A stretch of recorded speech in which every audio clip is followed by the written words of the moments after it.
Polar bear.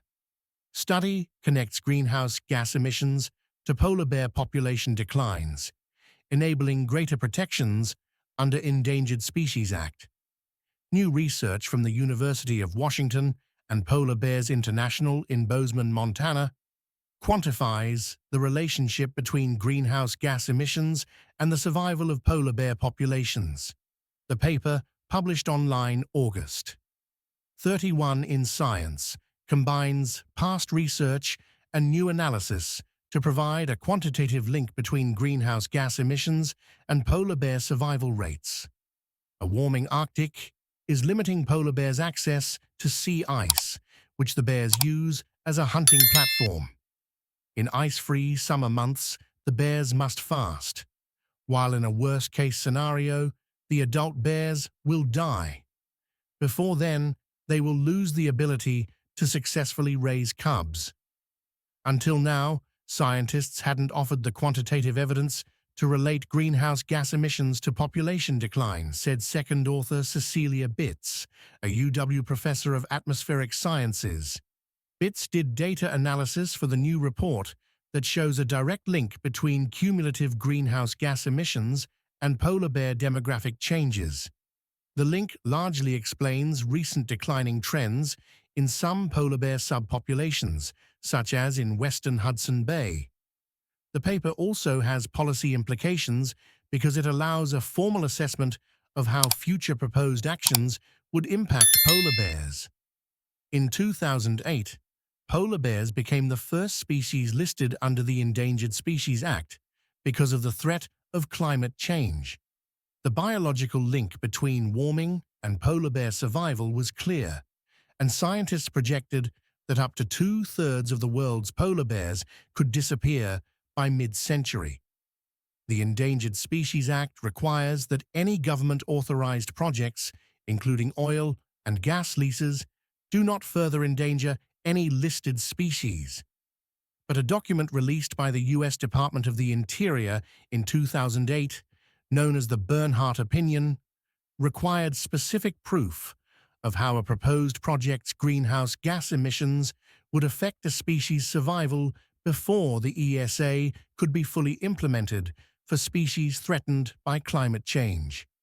We've known for decades that continued warming and sea ice loss ultimately can only result in reduced distribution and abundance of polar bears, said lead author Stephen Amstrup, Chief Scientist Emeritus at Polar Bears International and adjunct professor at the University of Wyoming.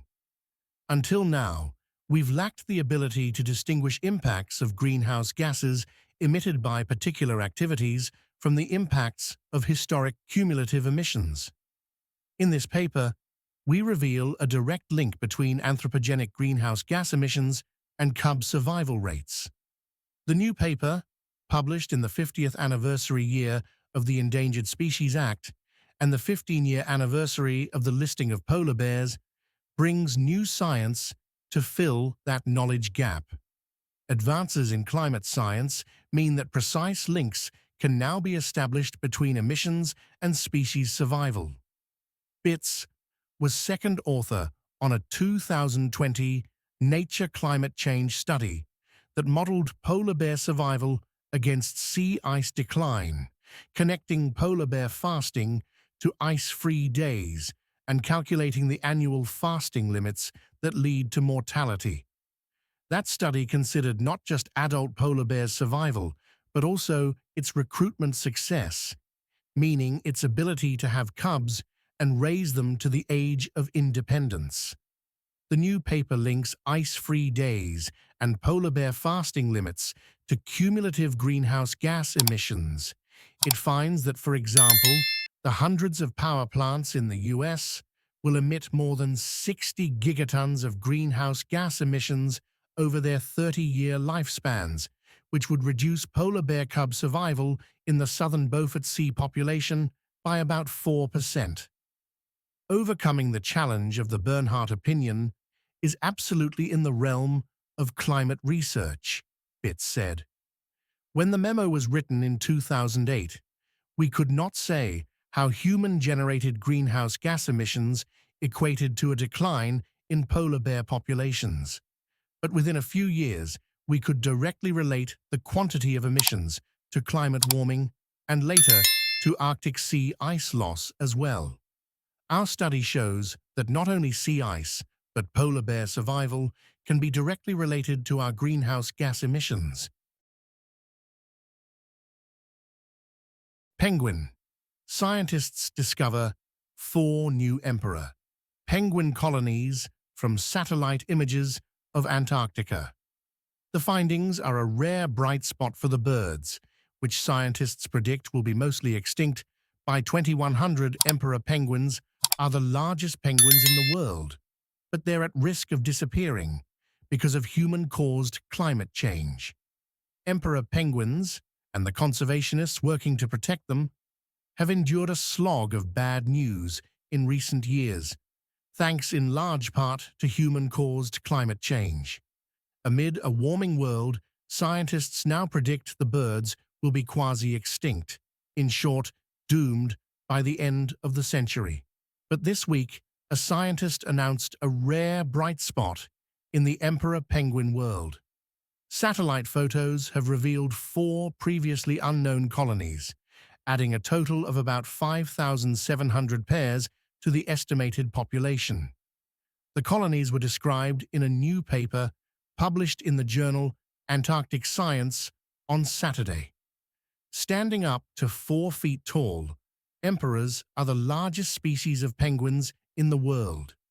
They can weigh up to 100 pounds, which, as Live Science's Kylie Price notes, is about the same weight as most 13-year-old human boys. Scientists who study emperor penguins regularly scour satellite imagery in an effort to keep tabs on the birds, since their brown guano stands out against the bright white backdrop of their Antarctic breeding sites, even from space. Recently, researchers have also been using satellites to follow the birds as they search for new breeding grounds amid declining sea ice. Unlike most other penguins, which nest on patches of bare ground during the Antarctic summer, emperor penguins breed, lay their eggs, and raise their young atop sea ice in the dead of winter. More specifically, emperor penguins need land-fast ice, a type of stable sea ice that is firmly attached to the shore. But sea ice is becoming increasingly unreliable. In 2022, early sea ice breakup likely killed more than 9,000 chicks in the Bellingshausen Sea, which researchers described as a catastrophic breeding failure. Because young birds do not yet have waterproof feathers like their parents, they can't survive in the frigid waters of the Southern Ocean if their icy platform melts too soon in their development.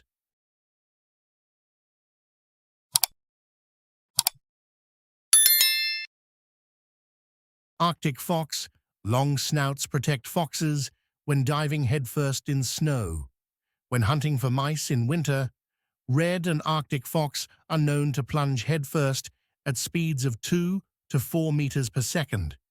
But their sharp noses reduce the impact force in snow and protect them from injury, according to a new study. The fundamental research sheds light on the biomechanics of the unique hunting behavior, known as mousing, advances our understanding of animal adaptations, and offers insights into snow injuries people experience during snowboarding or skiing. The study, published April 29th in the Proceedings of the National Academy of Sciences. While there have been many studies of water birds and animals such as porpoises and dolphins diving from air into water, interactions between animals and the air-snow interface have not been well researched. Snow has fluid-like properties when light and fluffy, and solid-like properties when compacted, such as when people make snowballs. The fox's sharp snout doesn't significantly compress the snow. It penetrates it without much resistance, said Sung-Hwan Jung, the paper's corresponding author and professor of biological and environmental engineering. Jisoo Yuk, a doctoral student in Jung's lab, is the paper's first author.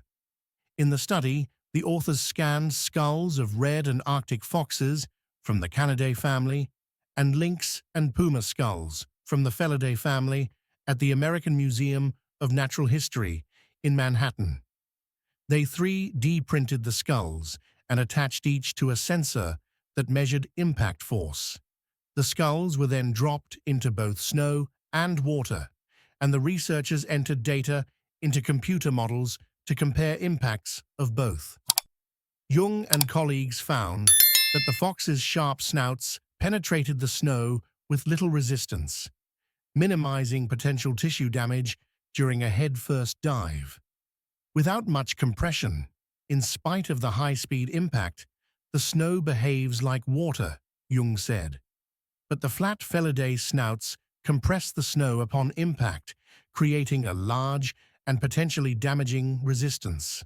When mousing in snow, the fox's long snout also allows it to reach its prey earlier, as mice are very sensitive to movements in their environment and can quickly escape. Other behavioral studies have shown that prior to pouncing, foxes shake their heads to listen to the rustling sounds